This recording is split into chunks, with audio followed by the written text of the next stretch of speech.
Inverses again. So I'm guessing you have probably forgotten how to write an inverse.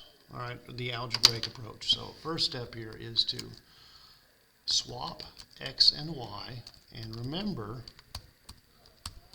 f of x is fancy for y. A lot of kids forget that, like it's crazy. Second step is to resolve for y. And the third step is to replace y with the correct notation, which is read the inverse of f of x. I know how you guys say it, but it's read the inverse of f of x. That's how I read it. So it's just 3 easy steps. Now, of course, the problem you have is, the sheer number of kids who don't know what the opposite of a square root symbol is, but whatever. So anyways, this again is y. We swap x and y, it becomes x. We literally get the f out of there. If I see an x, it becomes a y. I've quit drinking energy drinks, so I don't know if my handwriting is going to get better or worse. Now, the opposite of a square root has always been a square, and always will be. So x squared is twice y minus 1. The opposite of subtraction is addition. X squared plus 1 equals twice y. And the opposite of multiplication is division. Now, let's go over the top here. If the given function is 1-to-1, state its domain. So a function is 1-to-1 if it passes both the horizontal and vertical line test. So just let me fire up Desmos real quick. And let's see here. That's the square root, which is the 1/2 power. I would say that's 1-to-1 because it's going to pass the vertical line test and the horizontal line test. And let me make sure I typed in the right function too. Okay, I did. Good. Its domain would be 1/2 to infinity, and its range would be 0 to infinity. All right, so talk about that. F of x, she had a domain of 1/2 to infinity and a range of 0 to infinity. Now, we could go to Desmos and we could take a look at this graph. By the way, I forgot to replace with notation. Or we could just realize that inverses swap domain and range. We swap domain and range. So we talk about the inverse of f of x. Its domain is f of x's range, and its range is f of x's domain. Easy peasy lemon squeezy. My wife texted, I'll be right back. 25 minutes to finish this. Alright, so let's just assume you forgot what 2x minus 4 looks like. Shame on you, by the way. I mean that. Shame, shame, shame. 2x minus 4 is a line, and it will pass the vertical and horizontal line test. Therefore, she is 1-to-1. And this one's easy to do. So the first step here again is to swap x and y. F of x, remember, is y. That's a hard one for some kids. The opposite of subtraction is addition. And the opposite of multiplication, I said that the opposite of subtraction is addition. The opposite of multiplication is division. And since the y is isolated, I can use notation. Now, you were supposed to list the domain and range of both the original function and her inverse. That was a line. The domain of any line is negative infinity to infinity. The range of any line is also negative infinity to infinity. And the inverse, by the way, is also a line. It's 1/2 x plus 2 if you divide by 2. That's mx plus b, right, kids? Right? Hope so. But it has the same domain. Negative infinity to infinity. And again, negative infinity to infinity and beyond. Part 3, 3x cubed minus 6. That's a cubic. Looks like that. Remember that guy? Maybe you remember your mother function test, maybe you don't. I don't know. But I guarantee you that a cubic is going to pass the horizontal and vertical line test. Look at her. She does. So she's definitely a 1-to-1 function. So we're going to go through the same old that we've been doing. Replace f of x with x, replace x with y, add 6, the opposite of subtraction is addition. I wish I could just make that make sense to y'all, but for some of y'all, you just fight it. The opposite of multiplication is division. It's legit common sense. And the opposite of cubing is cube rooting. So I'm going to take the cubic root of both sides. annihilation on the right-hand side. And y would be by herself, so we'll just write the inverse of f of x. And the cubic root of x plus 6 over 3 is the inverse of f of x. Now, I don't know why I keep doing these last, but I do.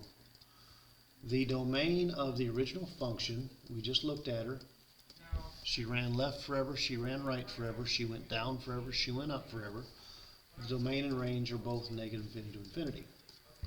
For her inverse, even if we swap these around, we're going to get the same thing. The domain is also negative infinity to infinity, and the range is also negative infinity to infinity and beyond. Ta-da! Move forward. The following functions are not one-to-one. Restrict the domain, state the range, and then find the inverse and state its domain/range. So, I realize that y'all have forgotten how to do so much stuff, and there's nothing I can do about that. That's a you thing. Was that plus 4 maybe? Or was it minus 4? Plus 4. There's your absolute value equation. Now, what mathematicians do is they throw away the decreasing side, okay? They throw that away. I'm just going to go ahead and freehand graph this too, so I don't have to toggle back and forth. Right 2 up 4. Throw away the decreasing sign.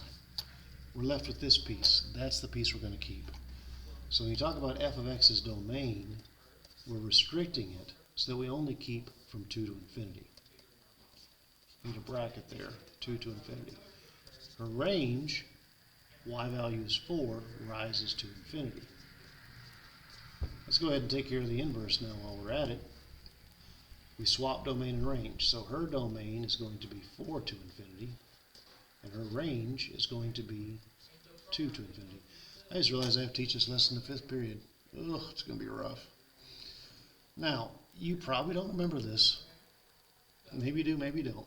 But when we solve absolute value equations, we write to equations. Absolute value.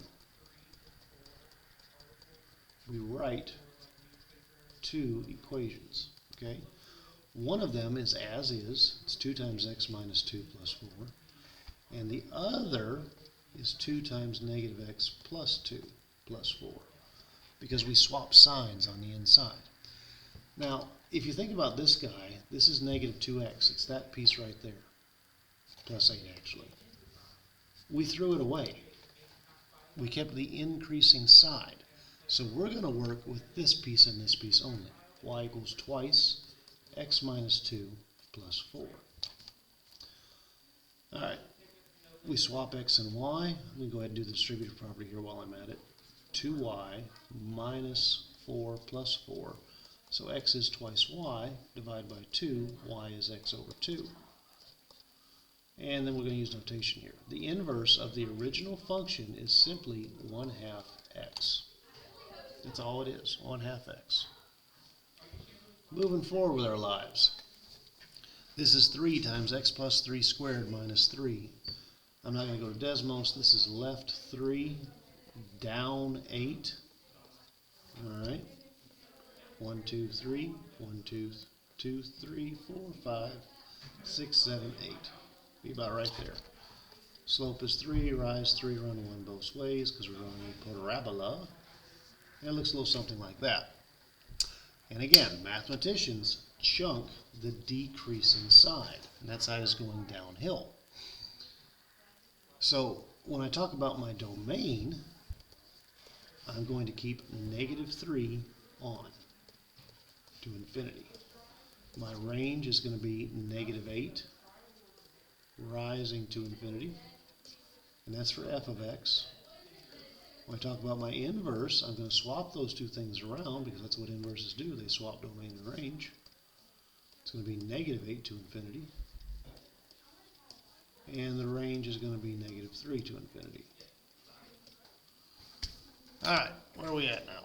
Oh yeah, I actually need to do something here. So, step 1, swap x and y.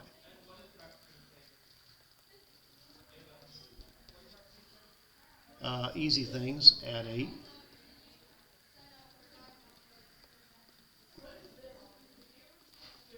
Next easy thing, divide by 3.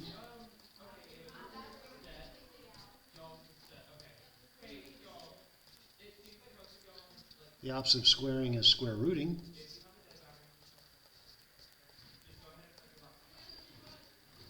And the opposite of adding is subtracting. And y would be by herself right now. So insert the inverse of f of x. And I will be right back after these messages. All right, graph 2x plus 3y equals 6. You know, in your last test, there was a question a lot like this one, and 2 out of 3 of you missed it because you don't know how to graph a line. And that's really, really sad. Like, you just don't realize that. How sad that is. Your goal here is y equals mx plus b. Always has been, always will be. Take away 2x from both sides, and then divide everything by 3. You'll get y equals negative 2/3 x plus 2. Now, it's really sad that a junior in high school can't graph a line. It really, really is. The slope is to fall 2, run 3. People probably tell them, you don't need to know that, that's stupid. Well, it depends on what you want to be and what you want to do. I don't disagree that some of y'all should not be learning math. I do not think we should be teaching everybody this subject. All right, so graph 2x plus 3y equals 6 and its inverse. Remember, inverses swap x and y. So I've got a point here that's at 0, 2, and if I swap them around, I become 2, 0, right? I've also got a point at 3, 0. If I swap them around, I become 0, 3. This is my inverse. That looks better than the last class. All right, I did something wrong on the last one. And its line of symmetry, which for all inverses is y equals x. And there you go, kids.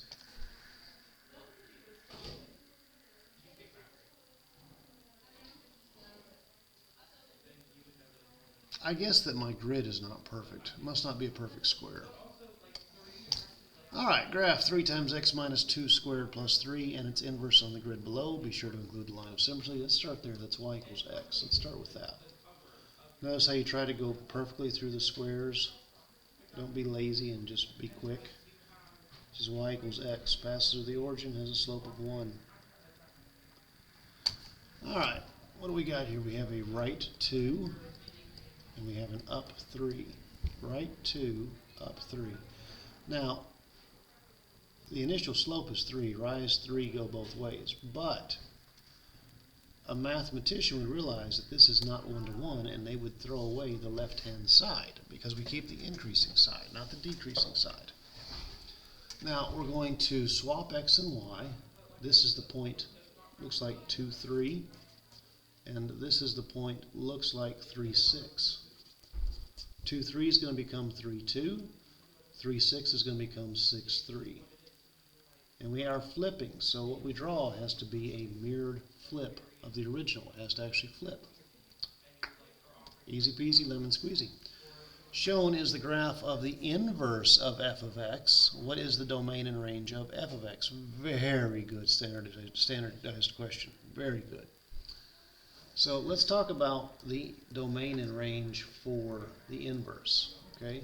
Domain is your values of x. The small x value is 4, runs right forever. Should probably put a D there for domain. 4 to infinity. The range is 2 up. So when you actually answer the question about f of x, which is what it's about, we have to swap those two things. The domain would be 2 to infinity, and the range would be 4 to infinity. Burp. Now, I got two little questions here. They're just kind of extras, but the idea is that you know and you understand them. What is the inverse of f of x? I'm asking what its equation is. Now, that's an arm, which means it's a square root function.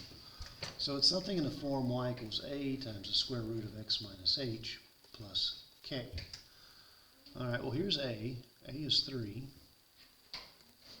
We went right 4, so x minus 4, and we went up 2, plus 2. That's the inverse. Now, what was f of x? Okay, well, we haven't graphed it, but so let's go ahead and graph it. The opposite of 4, 2 is 2, 4, right? And 5, 5 is still 5, 5. It would look like this. Now remember, there's a good chance that half of it was thrown away. It's a parabola. So it's going to be in the form of f of x equals a times x minus h squared plus k. And that should make sense. The opposite of a square root's got to be a square because they are inverses. It looks to me, it's probably 1/9, as tired as I am. The a value, you cannot just assume you rise 1 and run 3. It doesn't work that way. It's probably 1/9 as we're squaring. We're going to check against Desmos here, but I got a hunch that it's not a third, it's 1/9. It seems like it might be, I don't know. Let's try 1/9. It has something to do with the square. And it is shifted right 2, and then up, what, 4? Let's check and see if I'm right on that 9th. I'd be shocked if it was a third. Let's make sure she passes through her points. Go to Desmos. Y equals 1/9. What else did I write there? You can tell I'm wore out and tired. X minus 2, quantity squared, and then plus 4. So what I was curious is if it contained 5, 5. Let's just follow along here. I have to contain 5, 5, or I'm wrong. Good, 5, 5. So it was a 9th, not a third. The reason I did that is because I saw that the inverse is a square. And I looked at the graph and I saw 1/3, rise 1, run 3, rise 1, run 3, but I know that initial slope is not going to be that because it doesn't work that way, so it was a 9th. Wish I could explain that better. Sometimes I just know things.